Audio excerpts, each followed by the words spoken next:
Bien, y estamos transmitiendo en directo por ahora Comprometida Ediciones. Lamentablemente ya se emitió. Bueno, pedir disculpas. Si de repente ya no hay nadie, pero igual de todas maneras pedir disculpas porque verdad es que no hemos podido manejar bien la tecnología y es imperdonable esto. No vamos a, bueno, pero por eso de todas maneras igual le pido disculpas y voy a resumir un poco lo que hablé, ¿no? Y hacer una exposición, aunque haya una persona, yo pienso que esa persona igual se merece el respeto, ¿no? Entonces vamos igual a transmitir, ¿no? Por palabra comprometida ediciones sobre lo que habíamos expuesto, ¿no? Y voy a tratar de ser sintético para no quitar mucho tiempo y no aburrirles, ¿no? Muy bien. Agradecer sobre todo a la amabilidad que tienen ya tres personas que nos están escuchando o nos están viendo. Bueno, la conferencia se titula Economía para la vida, racionalidad occidental y racionalidad andina indígena en diálogo. Trazos para una discusión. Esto significa que, como yo no soy economista, sino que soy, trabajo desde la ética, bueno, soy Juan Jacobo en realidad, pero trabajo con la filosofía, trabajo con la ética, de tal manera que va a ser un enfoque desde el punto de vista ético y filosófico. Ahora, otro elemento de que no, yo no estoy proponiendo, como se entendió, creo, en la charla que di hace rato, de que yo estoy proponiendo un modelo económico, no, para nada, no faltaba más, y además el tiempo es muy reducido y no podría hacerlo, no es la idea de eso, sino proponer algunos criterios para interpelar a la práctica económica que está ocurriendo hoy en día, ¿no? Entonces voy a trabajar sobre 4 puntos y para no hacer muy extensivo este encuentro, el primer punto tiene que ver racionalidad medio-fin versus racionalidad reproductiva. El segundo punto es reciprocidad ser humano, madre tierra, Pachamama. El tercer punto es hacia una ética de la vida y la ética del mercado totalizado. El cuarto punto es principios andinos indígenas. Son 4 puntos que voy a desarrollar. Vamos al primer punto, racionalidad medio-fin versus racionalidad reproductiva. ¿Qué es la racionalidad medio-fin? Es aquella racionalidad, por ejemplo, el fin es construir una iglesia, el medio las piedras. El fin es hacer una mesa, los medios la madera, el martillo, los clavos, etcétera. La racionalidad medio-fin es en la economía fundamental, no es básico, ¿no? Necesitamos eh, tener medios para producir fines. En el mercado existen, cada quien practica esta racionalidad, ¿no? Cada quien tiene sus finalidades y tiene sus medios y a la vez una misma racionalidad medio-fin puede ser solamente un medio para otro tipo de relación medio-fin, ¿no? Por ejemplo, el zapatero, eh, o mejor dicho, los que sacan minerales, el fin es sacar los minerales y el medio es los instrumentos de trabajo, etcétera, ¿no? Pero a la vez ese mineral es el medio en otra producción de mercancías para producir, qué sé yo, un celular, etcétera, ¿no? Entonces, la racionalidad medio-fin, en la actual economía, lo que se ve como una tendencia es a su totalización, de tal manera que se totaliza de tal manera que somete a la racionalidad reproductiva. Es decir, la racionalidad reproductiva se convierte en un medio para un fin. Esto se puede decir, ¿no? Lo que decía Marx, ¿no? Que el capitalismo, o el capital, el proceso de acumulación, destruye justamente a su fuente de riqueza, que es al ser humano y a la tierra. Destruye justamente a la fuente de riqueza, que es el ser humano y la tierra. Entonces es también la otra imagen, ¿no? De que nosotros no somos el fin, ¿no? Por eso se dice, ¿no? La vida o el capital, finalmente, ¿no? ¿Cuál es el fin? Entonces el fin es la vida humana, no el capital. Esto se sabe, ¿verdad? Todo el mundo lo sabe, no estoy diciendo nada nuevo. Sin embargo, lo que se quiere interpelar es que pareciera que, que este modelo económico ha sometido la racionalidad reproductiva a la racionalidad medio fin. Ese es el tema, ¿no? Cuando la idea es que la racionalidad medio fin debe estar subordinado a la racionalidad reproductiva. Lo que yo sigo a un economista que también es teólogo, pero no hace teólogo, no es una teología de la iglesia, ¿no? Sino es una teología secular, como él dice, ¿no? Teólogo profano también se autodenomina o lo denominan así, que se llama Franz Kinkelhammer. Entonces él habla del circuito natural de la vida, del circuito natural de la vida, ¿no? Es justamente, como estamos hablando aquí de los pueblos originarios, de los pueblos indígenas, justamente eso es lo que defienden los pueblos originarios, ¿no? Con la propuesta del suma camaña o el suma causai en quechua, es decir, de respetar esta, este circuito natural de la vida, ¿no? El circuito natural de la vida es condición de posibilidad, finalmente, por eso condición de posibilidad, para que se pueda realizar una práctica económica. Si este circuito natural de la vida es puesto como un simple medio, entonces todo se destruye, ¿no? Entonces ahí entramos a una irracionalidad. Sería, y sin embargo esto se defiende como racionalidad, ¿ah? Desde Descartes incluso, ¿no? Cuando se piensa, ¿no? Que, bueno, en general, las ciencias occidental, en general digo, porque también puede ser que si hablamos de otro tipo de conocimiento occidental, como el romanticismo, qué sé yo, que en alguna medida puede haber tomado en cuenta, ¿no? Todavía, ¿no? A la espiritualidad de la tierra, a estos seres, ¿no? Que habitan la tierra, que prácticamente en el proceso de desmitologización se exterminó a todos estos seres, ¿no? Y se acusa a los pueblos indígenas de ser animistas, pero claro, se lo dice de manera despectiva, ¿no? Animista, o sea, estás en un nivel atrasado, porque sigues creyendo tú todavía en seres del agua, seres del camino, seres que cuidan la casa, etcétera, ¿no? Cuando la creencia en esos seres tiene su lógica, ¿no? Tiene su lógica práctica, tiene su lógica práctica y que ayuda a la convivencia, ayuda a la vida, da un sentido de seguridad, entonces tiene su lógica, pero bueno, pero como no se lo entiende, entonces simplemente se la denosta, se la ve como una cosa de gente atrasada, pero bueno. Entonces lo que se defiende, incluso con el término Pachamama, que es un símbolo, aunque para muchos pueblos indígenas, muchas personas indígenas no es un símbolo, es realmente la madre, porque es la que nos amamanta, nos da la vida, nos da la comida, nos cría. Sin la madre tierra no somos nada, ¿no? Es la condición de posibilidad para que exista absolutamente todo, para que exista la institucionalidad, para que exista la economía, no sea esta economía neoclásica, sea economía clásica, keynesiana, socialista. Si no existe la madre tierra, si no se respeta el circuito natural de la vida, entonces no hay nada, desaparecemos como especie. Y es por eso que esta es una situación y aquí entro al tercer punto, una situación de vida o muerte. Cuando hablamos de ética de la vida, el tercer punto se llama hacia una ética de la vida y la ética del mercado totalizado, en los títulos que yo le puse para no disgregar y concentrarme, ¿no?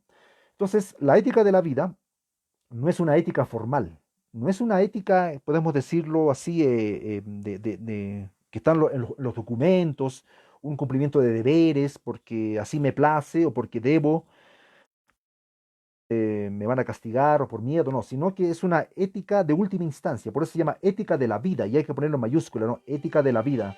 Es decir, es una ética, si esta ética no se respeta, lo demás pues no existe, ¿no? Por ejemplo, si yo digo, Juan debe comer, disculpe, yo también me llamo Juan, o Jacobo debe comer, ese debe no es una opción, tiene que comer obligadamente si quiere vivir. Entonces, más o menos, disculpe el ejemplo un ejemplo tan quizás un poco burdo, pero es lo que esto ayuda a entender, ¿no? Que ese debe es un deber que no tiene opción, porque si no cumples ese debe, si no comes, te mueres. Entonces, la ética de la vida dice no matar al otro. Y el otro, en este sentido, también puede ser la naturaleza. El profesor Franklin Kramer hablaba que la naturaleza es cuerpo ampliado del ser humano. Cuerpo ampliado del ser humano. Franklin Kramer decía, ¿no?, que en realidad lo que ha habido en Occidente con estos sistemas económicos sociales no es un antropocentrismo, ¿no? Porque, bueno, la palabra antropocentrismo está demonizada ahora, ¿no? Porque, claro, el que dice antropocentrismo está diciendo egolatría, está diciendo que el ser humano es un fetiche que se pone al centro de todo, pero en realidad no ha habido antropocentrismo, según Hinckley, porque en realidad el ser humano no ha estado en el centro, al menos una tendencia que vemos en la economía actual, no está en el centro. Gran cosa sería que el ser humano esté en el centro, y eso sería un humanismo. No, no piensen en una escuela humanista, sino que estar en el centro es un humanismo, digámoslo así, de afirmación de la vida del ser humano. Entonces, la ética de la vida dice no matar al otro, porque el asesinato es suicidio. Entonces, nosotros, y esto aquí se relaciona con la racionalidad indígena, porque esta conferencia es hacerlas dialogar. Justamente, eh, se trata de respetar a la madre tierra, de ponerle límites al crecimiento económico. Porque el crecimiento económico, y ya se advirtió esto en la década del 60, no se puede seguir creciendo hasta el infinito.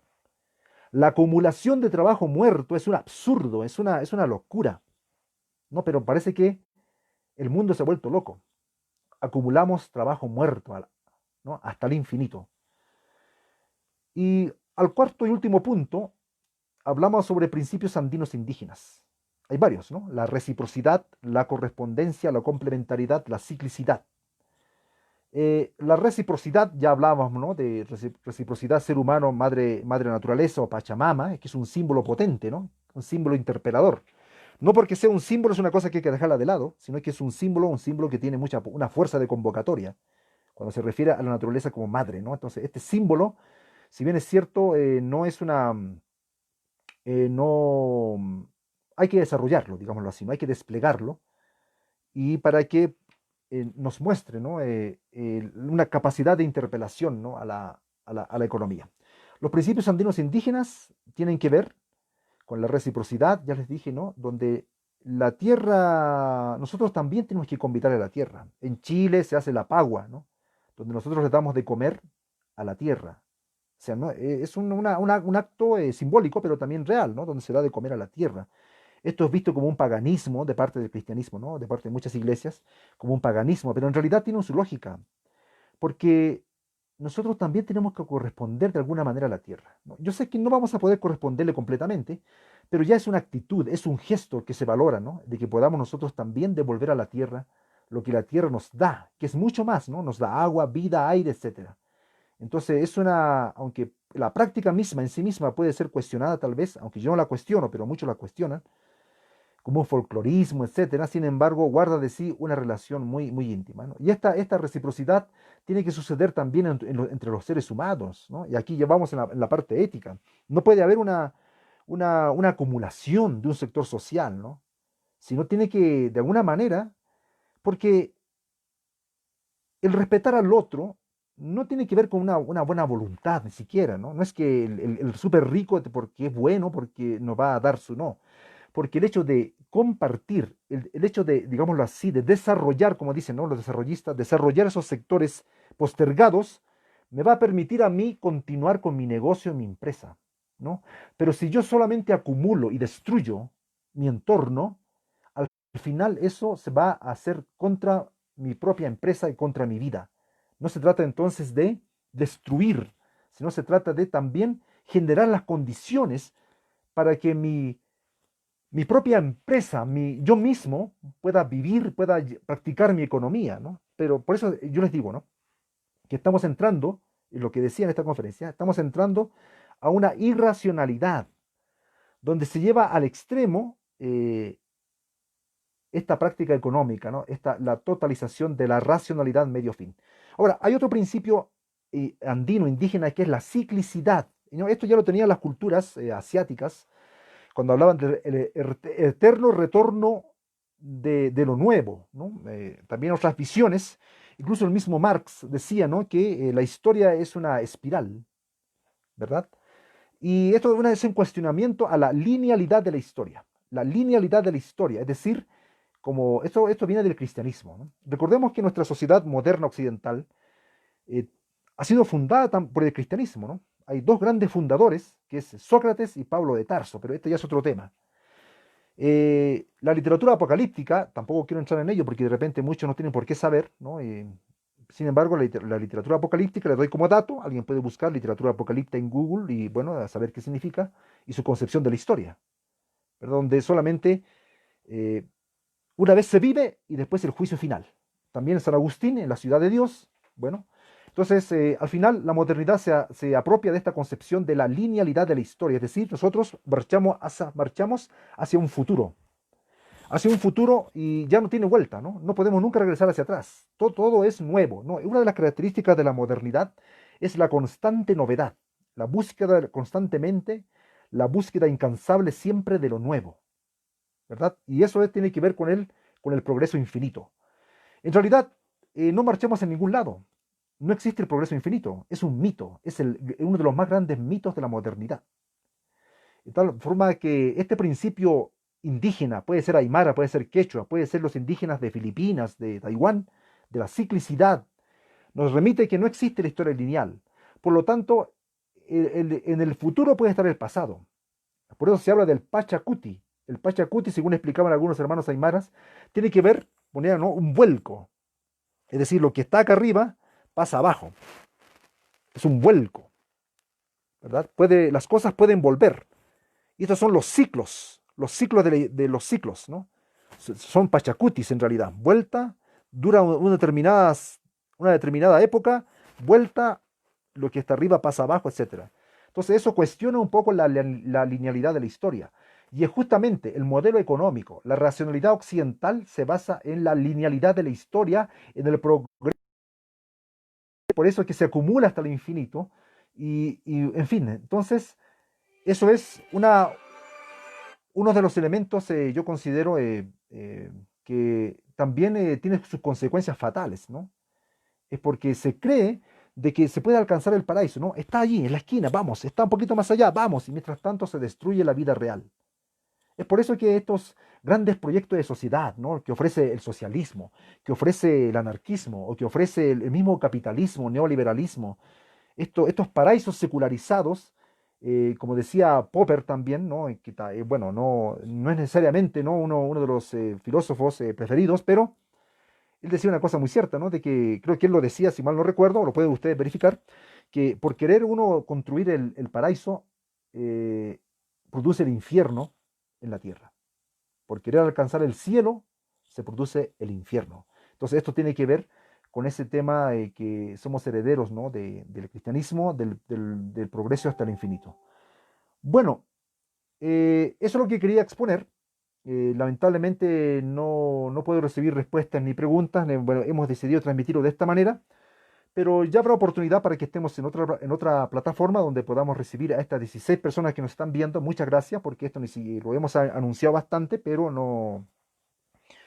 no pudimos, ¿no?, con las otras plataformas llevarlo a efecto por este canal. Por eso es que me animé a repetir, por respeto a ustedes, a las 15 personas que están, o 15, 16, 17, bueno, personas que están, perdón, 14 personas hay ahora, 15 personas, que se han tomado la molestia y han tenido la benevolencia, yo diría, de escucharme, ¿no? Entonces, muchas gracias, muchas bendiciones y bueno, nos estamos viendo. Muchas gracias. Hasta luego.